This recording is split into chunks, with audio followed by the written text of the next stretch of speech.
What up, B? How you doing? Hey, I'm good. I like the hat. Thank you so much. Let's talk about what's going on in Asia. I want to start off with that because right now you are sitting in Asia. Uh, this coronavirus thing, this outbreak is getting pretty Yep. crazy. Has it affected you in any way with your training or anything like that? Honestly, it hasn't. It hasn't. I think the concern more so is with traveling. I don't know. I'm very good at like focusing on things that only things I can control. So I try not to stress out so much about things I can't change. So I haven't been focused on it much. It hasn't changed the culture around here at all. There's nobody like freaking out down there. Like you know how people are. They're like, if you're Asian, No, you've there's seen definitely some of the stuff on the news, right? Like in other countries, if yeah. you're Asian, they think you're Chinese, so they think you got the virus. Yeah. Yeah, honestly, I feel really bad for Chinese people right now.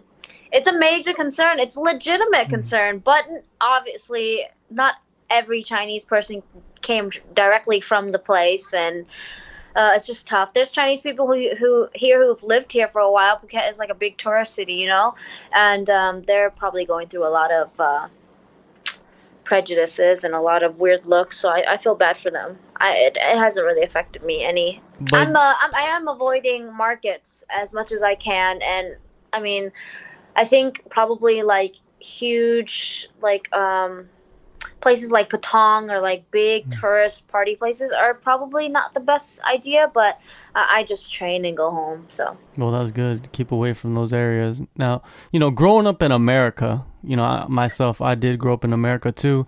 You face these hmm prejudices no matter what. Like I feel like yeah, Asians that grew up in Asia, like Chinese that grew up in China, Koreans that grew up in Korea, they don't know yeah, about these things. They yeah, never experienced it before in yeah, their life.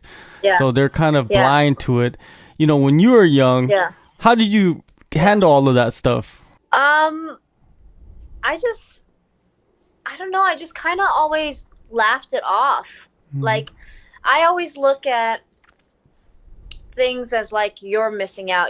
Maybe it's like my pride or ego thing, which I kind of enjoy now as an adult. But I was always like, because they made fun of me for my stinky foods, because my mom would pack my mm. food, and I would just laugh at them like, you have no idea how, like, your chicken looks bland as hell. Like, it looks like it has no seasoning. You have no idea how good my food is. You know what I mean? So I just kind of like, I never really cared. I always thought somebody else was missing out. And then, of course, as a kid, maybe other kids felt it like it was hard, but for me, I thought they were missing out. And then growing up now as an adult, everybody wants to travel to Asia to vacation, and everybody wants to be well cultured and well traveled. So now it's like, ha, joke's on you. It's very cool to be cultured. So Yeah, I dealt with it yeah. well. Yeah, it was kind of weird, huh? Like maybe 15 years ago, it wasn't cool to Yeah. like be like any kind of influence from Asia, but now it's, you got the Korean dramas popping off all over the world. Everybody Yeah. wants to, the Yeah. K-pop is going crazy, even though I'm not really a big fan, Yeah. but hey, it's everywhere. Are Yeah. you listening to K-pop? I don't listen to K-pop, but I love Korean food. So the restaurants I used to go to would just blast, like the K-pop on the screens. And it's like I'm obsessed with the Korean drama right now. Like Mm. it's corny, and it's like even the music videos are super corny, but it's fun. It's catchy. So yeah, I love it. Yeah, I just support it because it's just Asian and everybody loves it for some reason. You're So not into you it? gotta do it. Nah, I'm not into. Yeah. I'm an old man, so I'm not like into all that the youngster stuff. So you know how it is. It's like rap music. Like I like the old rap music. I don't like the new stuff too much. It's so different. Yeah, same here, same here. Wu-Tang. Yeah, forever. No, hey, you've been out there for a while now. I think it's the longest trip you've been in Thailand or just in Southeast Asia in general. You're supposed to fight in early February in Yeah, Jakarta, a big yeah, opponent, an up and coming prospect, yeah, and you hyperextended yeah, your elbow. What exactly happened? How did that happen? yeah, yeah. Man, you really know your stuff. Yeah, so I've been out here. Um, with big gyms, there's a lot of pros and cons, and one of the very few cons is that there's a lot of traveling athletes. So I had a traveling athlete come in, and you never really know their background. You don't really know them. They don't speak English. So I didn't know she was a black belt in judo. And so I was just going really light, and she flipped me really hard. And I think it was more because I wasn't expecting it that I landed crashing on my elbow. Actually, it was much more than a hyperextension. I think I tore some ligaments, but it's healed now, so I can say that confidently. Yeah, it was an emotional roller coaster for me because if you know my career, you know that I fight so often. I never say no to a fight. I don't really care who I fight. I just like to compete. So it's really tough for me to. I've competed with a lot of injuries, but it's really tough for me to say no. I've never pulled out of a fight before, and it took a lot of convincing from my team and yeah, before I made the decision to not compete.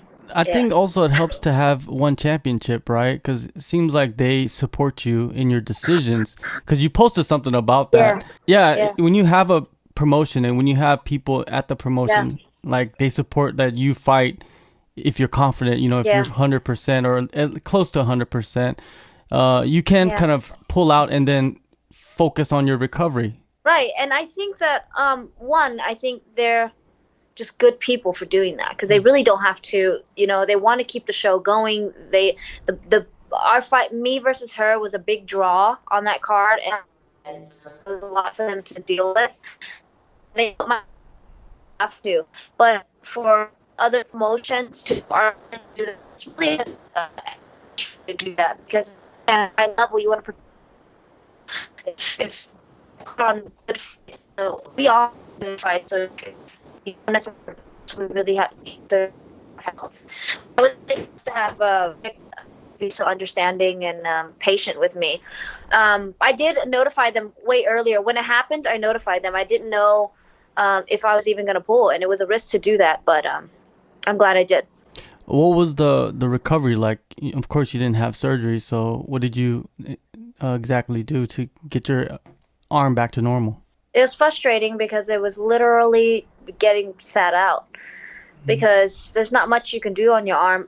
It was pretty bad to where I couldn't run because it was jolting my elbow. So I was benched, and it's not a good feeling for an athlete, and the uncertainty is not a good feeling. Yeah, so it was tough more mentally, honestly, than physically because we athletes can take anything physically. It's the mental aspect that's really rough. And like you said, I've been out here for a long time. I'm missing home. I want to compete. So, yeah, it's been rough. So you get the recovery, you slowly get back into training. What was the first thing you did to get back to normal? I started physio. I started physical therapy. And what really saved me was how diligently I iced it. But yeah, so I just went back to drilling, which if you know me, I love drilling. I'm always like wanting to drill, so that was a good thing for me. I just went back to getting in the motion of things, but I never missed a practice. I always went to practice and watched. I think that you can definitely retain information by watching, so yeah, that kept me in it. So I had a really smooth transition back into training. You feel the energy too, right? Because if you just stay in your Yeah. apartment or whatever, you're just sitting there. There's Yeah. nothing there. But if you go there, and even if you're just watching, you feel the energy of the room, and kind of keeps you motivated more than normal. Yeah, and there's a lot of girls at Tiger right now that are prospects and are new professionals, and so even the leadership role helped me and pushed me. Like it made me want to stay on my positivity. It made me want to go into the gym and help them and corner them and give them tips. And that really, as much as I was helping them, that really helped me stay on track and sane, really. Yeah, it seems like you guys do have a lot of girls out there training together. Yes. Are you focusing on your Muay Thai more right now, or are you training MMA? What is going on right now? What is the plan? So it's kind of tricky with me because I never say no to the opportunity to compete, especially since I had to pull out. I'm fighting again in 3 weeks. Hmm. And this time it's a super series competition, which is Muay Thai with MMA gloves. But I never stopped competing in MMA. How can I? You know, we're at the top right now in martial arts, and the top three, Mei Yamaguchi, Angela, they all have black belts, and there's no complacency. There's no time for that. So I'm constantly training my jiu-jitsu, wrestling, everything. But I am focusing on Muay Thai right now since my next bout is a Muay Thai competition. So the March 20th card in Ho Chi Minh City, that you'll be on that card. Yes, I will be. Okay. Oh well. Hey, that's two times now. Your second time in Vietnam. Yeah. I guess the first time it was a good experience. The second time around, I saw that you did some media. You went there. What was the vibe like? Um, it was great. It was a lot of excitement. I thought I was going to be way more excited than everybody else, but the crowd was really excited. The media, Vietnamese media was really excited. It just, honestly, the first event just felt like we'd been there forever. Like it was our 12th. Like everybody just got in the groove real quick, and they were all professionals. And I think this time around, it's going to be even better and bigger. And I will perform a lot better than the first time because there was a lot of nerves the first time. So I shook that off. I got that out of the way, and this time I'm just ready to put it all out there. The first fight, it was also Muay Thai with MMA gloves. How different was that for you? Doing that for the first time. It was tough. It was tough because it was everything together. It was the pressure of, I didn't even think I would feel the pressure until I got out there. The pressure of fighting in my home country. And it was the first card, and I was the first Vietnamese female to do that. And then, but also the time. So it's 3-minute rounds. So that was different. And yeah, it was just a lot of difference, a lot of different things I had to adjust to. But I'm glad I got the victory, and I'm glad I did that. So now it's going to be a much better performance. So right now you're training with the Muay Thai team. Who is like your number one partner out there? Your number one training partner that you're working with the most? Um, Probably Javad. He's an Iranian Muay Thai fighter out here.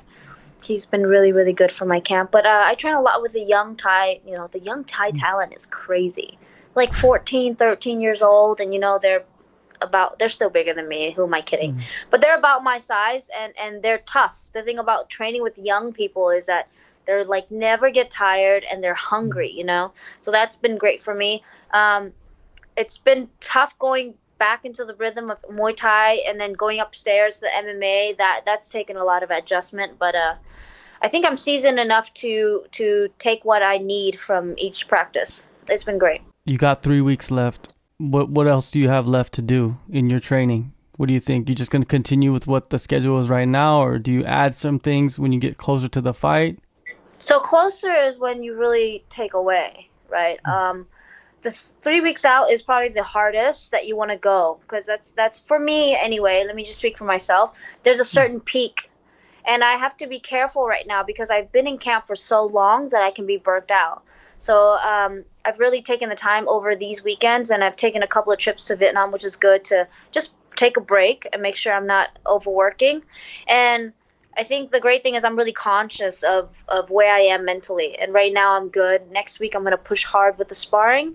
And then 2 weeks out, we start tapering down to light training and conditioning. And then 1 week out, we just drill and then get the job done. And there's also dieting too. So there's that. All right. There's Well, also the taking yeah. rice away. Yeah. That's the hardest part, right? Yeah, it really is. So the opponent has not been announced, and do you know your opponent? I do, but Okay. That's all that matters. yes, I definitely know my opponent, so I will be there. But I'm gonna let one do the honors. Definitely. After this, what is the plan? Are you gonna go back to the States and go back home, or are you gonna go back right into camp and try to look for another fight? I'm always looking for another fight. I'm just gonna go home right after this. I'm gonna rush home just to get in all the time I can, because as soon as they offer me another bout, I'm right back at it. My focus from now on, the only reason I've been doing Super Series is because I'm not going to miss an event in Hmm. Vietnam. And from now on, I'm just really focused on MMA. You know, last year I was happy to compete. Um, I had a rough 2 years before. I had a rough 2018. So last year I was just happy to be here, perform, make the fans happy. But this year, 2020, I'm gunning for gold. Um, I'm not taking controversial losses or losses gracefully anymore. This year I'm gunning for gold. No losses in 2020. I'm gonna work my ass off and come back to Tiger so I can get the best training I can, and we're gunning for it. Yeah, I think Tiger's a good spot for you. There's a lot of girls there for you to train with, and you Yeah, got everything, right? Now yeah, with the atomweight division in the MMA department, you got a few fighters coming up, but Angela doesn't yes. have a fight, right? So who you feel, in your opinion, should fight Angela next? In my opinion, the thing is, I'm a little confused because Angela has hinted to going back up to strawweight Hmm. for the trilogy. You know, that's a norm in our sport now, to go back and forth, and I don't blame her because she has dominated in atom weight, but it's a little confusing for us. So for me, I think next up, it would have been great if I could have made it to the fight with Itsuki, so that it can solidify her level, you know. But she's dominant. I think she's dominant. I think she's in MMA. Just thinking about MMA, I think she's been more dominant than Stamp. So I think a fight between Itsuki and Angela would be very, very, very interesting. And if Angela goes back up to strawweight, I want to see two top atom weights go at it. I don't want anything to slow down for the atom weight division, but Stamp's definitely coming for it. But right now Itsuki, I think is the most dominant. All right. Well, you're like you said, you're gonna go for gold. Like for yourself, is success in combat sports, right? I don't know if you think about this or not, Mhm. but I'm gonna ask you this question anyways. Is it the titles, or is it the legacy that you'll leave behind, or is it the money that you're going to make, or you have made? What is it for you, success? For me, success is legacy. I think, um, for me, it's how you'll be remembered. For me, it's the impact you'll make. There's a lot of champions we don't remember, Mm-hmm. you know, and like Ronda Rousey, she's made such an impact, and then there's ones who have done a lot of charity that's made an impact to other people. I mean, it's just the impact. Angela, I think, has done a lot because she was the first in one, and I think she was the most dominant atom weight in the world. So I think she's done a lot already. I think it's definitely legacy. I think the belt can shift. I think everybody has their time in their career and in their life, so that can shift. I think money is irrelevant. It's we should be getting paid what we deserve for sure, but I think all of us are in the sport for honest honor and legacy.